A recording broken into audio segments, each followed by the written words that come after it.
Public health officials are looking to isolation, quarantines, contact tracing, cancelled gatherings, and widespread surveillance to flatten the epidemic curve as the island prepares for the second phase of the COVID-19 outbreak. Chief Medical Officer Dr. Sharon Belmont George delivered a comprehensive overview of the public health response to the pandemic at the open session of the National Emergency Management Advisory Committee meeting on Monday. The island confirmed its second case of the viral respiratory illness, a 53-year-old male with an active travel history from France. Currently, there are 6 people in isolation, 2 confirmed and 4 suspected cases of COVID-19. A guest house has been enlisted with 10 beds designated for use, with another 124-room hotel earmarked as an isolation bay. We have 2 confirmed cases and we are doing contact tracing. So the next 14 days are extremely critical to us in terms of picking up persons who were exposed to those persons. So we have to, from now, ensure we have the capacity to isolate, to treat, and to keep anyone who develops signs and symptoms. And the capacity of this hotel, it has 5 different blocks. So it will give us the capacity for persons who need quarantine only. That's persons who have the travel history for no signs and symptoms. For persons who test positive for the disease and have mild illness. So they have mild disease, meaning they can spread it, but so we would not want them out in the community in their home. So we'd be able to keep them there. And also persons who are in the transitionary stage where they fit a suspect case, but we do not have the results as yet. So it will give us that capacity when we surpass our 10-room capacity that we are using right now. 32 people are still under quarantine as of Monday, March 16, 2020. Phase 1 of the COVID-19 epidemic curve is containment, the start of the curve where cases pop up sporadically.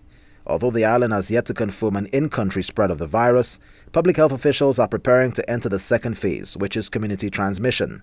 Isolation, quarantines, contact tracing, and testing will be vital. So Lucia, which was relying on the Caribbean Public Health Agency CARFA for testing, will have the ability to do so at home, thus reducing the timeline for results. So initially, our timeline for testing was 7 days. About 3 or 4 weeks ago, when CARFA developed the capacity to test, our timeline was streamlined to 24 to 48 hours to get results. And up to this week, we are still using the Caribbean Public Health Agency as our reference lab. From last week, we have acquired all of the equipment for testing and the reagents. Training has started today for our laboratory staff for testing. So we anticipate that by Thursday, Friday, we should be able to test in country. So our turnaround time for testing should be between 2 to 4 hours.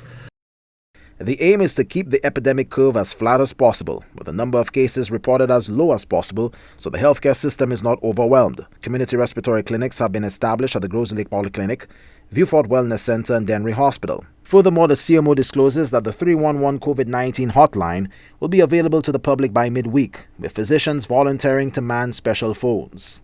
During an outbreak of COVID-19, we will be asking people to stay home because 81% of persons who get it have mild disease. We would prefer if you stay at home if you have mild disease and to come out. We would not prefer for you not to get on a bus, not to drive. You'd further spread the disease. So you would have access to physicians that you can call and explain your concerns. Those physicians will be able to guide you as to do you go to a respiratory clinic in the community closest to you? Do you go to the hospital, and advise you as to what to do, how to manage. So this will give the public an extra level of care. We have already received the phones and we will be distributing to our physicians who have volunteered to man those phones. So health officials who warn against racist tropes are working on shoring up social and psychological support services for people racked by fear and anxiety due to social isolation and consternation about the virus. Ideally, the aim of most epidemiologists is to stay in phase 1, prepare for phase 2, until a vaccine becomes available in the long run.